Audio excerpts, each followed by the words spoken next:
these habits secretly make men irresistible to women. Let's talk about what really makes a man irresistible. And no, it's not six-pack abs or a private jet. It's something deeper, something more psychological. In this video, we're breaking down the science of attraction and charisma, using real-world examples from celebrities who nail these traits without trying too hard. George Clooney, Idris Elba, and Ryan Reynolds. These guys didn't just win genetics, they understood human psychology. Let's get into it. The first thing you need is confidence. Confidence is often the cornerstone of attractiveness. It is generally not about being boastful or arrogant, but rather about embodying a quiet certainty and acceptance of oneself. Open body language, steady eye contact, and a calm demeanor indicate that a person is comfortable in their own skin. These signals are processed unconsciously, making the individual appear more trustworthy and secure. Psychologically, confidence signals one thing: safety and status. Now, look at George Clooney. In numerous interviews and public appearances, Clooney exemplifies self-assurance without overt self-promotion. His measured tone, relaxed posture, and genuine smile contribute to an air of sophistication that many find appealing. There's a panic that sets in because you really can't get a drink in you before. And they start it right up. And the winner is, you're like, whoa, I'm going out there alone. Yeah. but then... When interviewed on shows like The Late Show with David Letterman, his calm, reflective responses and subtle humor highlight his internal confidence, drawing in audiences. It must make the rest of the night much more fun, I would think. It does. It makes it much easier because, and also because I was fairly sure that someone else was going to win the other awards, so I felt that I could begin the drinking process. This man doesn't need approval. His body language is relaxed, his speech is measured, he doesn't rush to fill silences, and that, psychologically, is powerful. Now, this doesn't mean go around pranking your friends, but what you can take away from this is how to get people engaged and make them laugh without being too loud or boastful, but with a good, engaging story. It also reflects that confidence doesn't mean you're uptight and can't have fun, but it means to be comfortable in your skin. Research in psychology shows that women rate confidence as one of the most attractive traits in a man, even higher than physical appearance in many cases. So, if you're unsure where to start, build confidence in something. Confidence follows. You could be good at stand-up or cooking, gymnastics, literally anything, and if you become great at it, confidence will follow. Now moving on to the next key element in becoming irresistible, not being afraid to be vulnerable. Now, this doesn't mean cry your heart out or start telling everyone our most traumatizing events. Authenticity, or being true to oneself, is a significant factor in interpersonal attraction.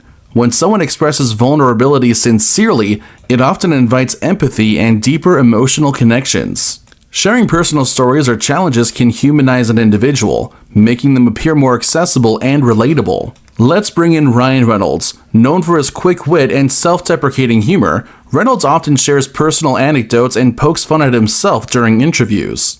Ryan, you're about to have a big change in your life. Well, that could be anything. Wait, I don't know. Hold on a second. You have another baby out. This is how I find out? Oh. 4. You're going to have a 4th baby. Yes. Another girl? Girl. I don't know. We never find out till... Really? Yeah. I know girls, so I'm sort of kind of hoping that, but I'm ready for whatever happens. And you have all brothers, right? All brothers, which is why I speak from experience when, I love my well-being and my home. So I was the youngest of 4, and we were just arsonists and firemen. Isn't that what you were? Check out another clip where Ryan admits his family is not a fan of him doing another Deadpool movie, but he frames it in such a friendly way that it's hard not to laugh along. Will we maybe see a Deadpool 4? Oh God, no! My wife and children will divorce me, and The kids will divorce Jimmy, you? I have no prenup with any of them. You can't I will be capital B broke, and in turn, probably then doing Deadpool 4. Yeah. So we cannot make that happen. So yeah. His ability to blend humor with genuine vulnerability strikes a chord with audiences. It demonstrates that while he is confident, he does not take himself too seriously. Moving on to the third important factor, that is body language. And one of the best examples of this is Idris Elba. Ever notice how Idris Elba enters a room? Please welcome the very talented and very handsome Idris Elba.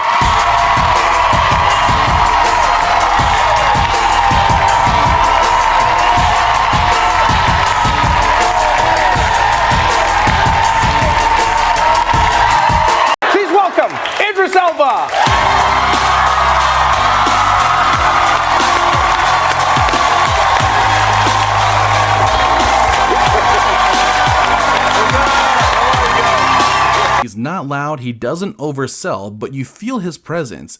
That's nonverbal dominance. Idris Elba!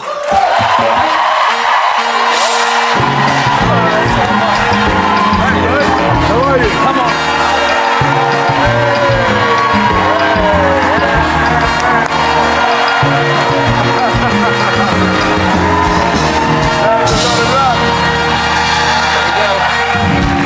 Nice to see you again. Nice to see you again. His posture, upright but relaxed. His walk, slow, deliberate, and grounded. Eye contact, confident but never threatening. All of this signals high status, and women are wired to notice. Research from Princeton University shows that people form first impressions in under 1 second based on body language alone. Want to boost your own magnetism? Square your shoulders, take up space, and move like you're meant to be there. Now, this next element is so powerful that it makes a person irresistible. It's having a purpose and a mission. Have you ever seen someone who's obsessed with their craft? Doesn't matter if it's business, music, or fighting for a cause. That obsession makes them glow. Let's take an example of this with Kobe Bryant. Kobe was willing to work harder than anyone to be the best. Here's a clip of Jay Williams talking about Bryant's dedication towards his purpose, the willingness to work harder than anyone. Ready for the game? That game, he drops 40 on us, okay? And after the game is over, I'm like, I have to ask this guy. Like, I have to understand, like, why he works like that. Right. So after the game is over, I'm like, hey, Kobe, like, why were you in the gym for so long? He's like, because I saw you come in. And I wanted you to know that it doesn't matter how hard you work, that I'm willing to work harder than you. Wow. You inspire me to be better. Right. And it was the first time I started to see this level of competitiveness where I said, I need to start doing more. Right. Wow. We can see that Kobe achieved greatness, and it was this commitment to his work towards basketball that made him an irresistible superstar. Psychologically, this triggers what's called the hero narrative. It's the idea of a man who's going somewhere who has a mountain to climb and doesn't need saving. He's focused, but he's also capable of inviting someone into that journey. This habit is severely overlooked and deserves a video of its own, but we'll cover it briefly to get an idea.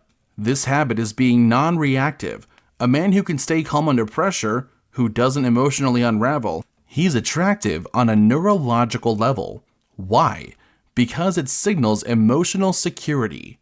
Women subconsciously ask, if life hits the fan, can this guy handle it? Think about Thomas Shelby from the hit TV series Peaky Blinders.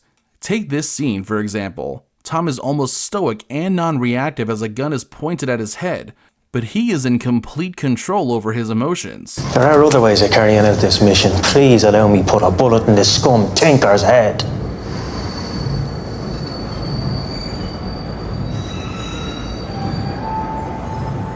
No. He researches his enemies. That's why he's been chosen. I am chosen. I'm chosen. Could the chosen one smoke? In this scene, you can see the difference between non-reactivity and reactivity. Notice how he isn't dominated or pushed around. Even if the situation may have been stressful, he wasn't showing it externally. Here's another scene of emotional control. Watch it take notice how James Bond is calm in response to his car being shot.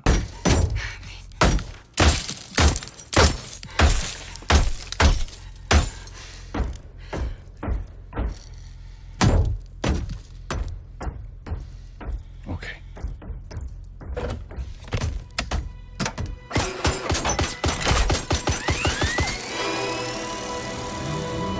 Very calm and responsive, not reactive. In relationships, that trait is pure gold. It's the difference between reacting and responding. And that control, it can be learned through mindfulness, emotional awareness, and knowing your triggers. Moving on to the sixth habit, to be well-groomed. Any well-groomed man can appear to be irresistible. Let's be clear, it's not about designer brands, it's about looking like you respect yourself. Grooming is a silent communication, and it speaks volumes. It's like what Harvey Specter said. People respond to how we're dressed, so like it or not, this is what you have to do. It's weird. You giving me advice? Sounds like you actually care about me. I don't. You're a reflection of me, and I absolutely care about me. So get your skinny tie out of my face and get to work. You don't need a stylist. You need a haircut that suits your face, clothes that actually fit, and a bit of self-awareness. Take David Beckham. The guy treats grooming and fashion like an extension of who he is. He's clean, polished, and always looks put together, even in a white t-shirt. Organised jackets, jean shirts, and then it goes from jumpers, cardies to t-shirts, underwear, socks, then suits. Okay. Finally, be mysterious. And no, I don't mean you play games or be distant. Just don't overshare. Let people discover layers of you over time. Mystery isn't deception, it's pacing. This taps into the psychological principle of curiosity bias. We value what we don't fully understand. Here's the truth. Being irresistible isn't about faking confidence, forcing humor, or copying celebrities. It's about cultivating traits that women, and people in general, are biologically and psychologically drawn to. And all of this, it's learnable. You just have to practice. Remember, build confidence through action, use humor to connect, master your body language, find your purpose, stay emotionally composed, dress with intention, and embrace a little mystery. By internalizing these principles and practicing the recommended strategies, one can foster an authentic charm that resonates well beyond the superficial, transforming not only romantic pursuits but overall social interactions. If you found this breakdown helpful, drop a like and let me know which celebrity you think has the most magnetic presence. Until next time, stay sharp and stay grounded.